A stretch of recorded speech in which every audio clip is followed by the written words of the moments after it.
में यूपी में कांग्रेस के प्रवक्ता हैं। देखिए, आपने तो उत्तर प्रदेश में चुनाव नहीं लड़ा, 6 मेंबर ऑफ पार्लियामेंट वाली पार्टी यूपी में चुनाव ही नहीं लड़ती। आप बता सकते हैं कि आपके कार्यकर्ताओं और नेताओं का या आपके समर्थकों का मनोबल कितना गिर गया होगा?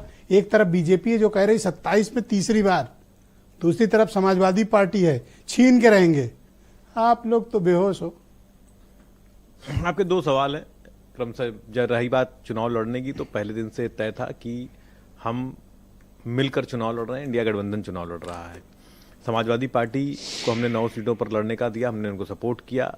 और ज़्यादा महत्वपूर्ण था कि ये जो पार्टी है जिसके मुख्यमंत्री दंगाई बयान देते हैं, उनको सत्ता से हटाया जाए, तो ये महत्वपूर्ण था। अब आप रही बात दूसरी, जो आप कह रहे हैं कि था वो 27 की तैयारी कर रहे हैं, वो 27 की भी करेंगे, 32 की भी करेंगे, 37 की भी करेंगे। इसलिए करेंगे क्योंकि प्लानिंग है। देखिए, प्लानिंग है। नहीं, प्लानिंग बता रहा हूं ना, प्लानिंग बस 1 मिनट का मौका दीजिए, प्लानिंग बता अरे 2 मिनट। जब संवैधानिक ताना बाना तोड़ के लड़ना है तो लड़ेंगे, 27-32 सब लड़ेंगे। जब एक क्रोनिक कैपिटलिस्ट के हाथ देश के सारे संसाधन देके उसके पैसे के आधार पर चुनाव लड़ना है तो सारे चुनाव लड़ेंगे। जब मुख्यमंत्री दंगाई बयान देके सामाजिक ताना बाना नष्ट करना चाहेंगे और उस पर चुनाव लड़ेंगे, सिर्फ वोट की खातिर पूरे समाज को बांट देना चाहेंगे, तो बिल्कुल चुनाव लड़ेंगे।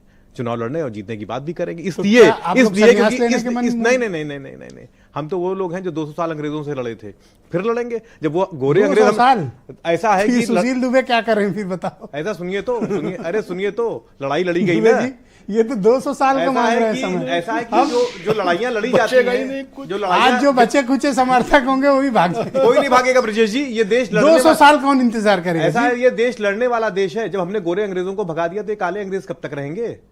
कब तक रहेंगे?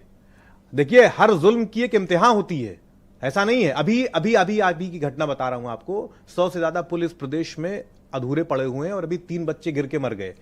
गूगल में लगाया था उन्होंने। अच्छा, वो पुल वाला गुल पे लगाया और गिर के मर गए। उन बच्चों की मौत का हिसाब कौन देगा? तो जब उनका अंत खत्म, उनका जुल्म खत्म हुआ, इनका भी जुल्म खत्म होगा। बच्चों को लोकसभा आयोग, पुल न बनाना जुल्म है। क्यों? बच्चे गिर के मर गए, उसका जवाब कौन देगा? क्यों नहीं रोका गया था उसको? अगर अधूरा बना पुल था तो गूगल पे क्यों शो हो रहा था? उसको क्यों नहीं बंद किया गया था?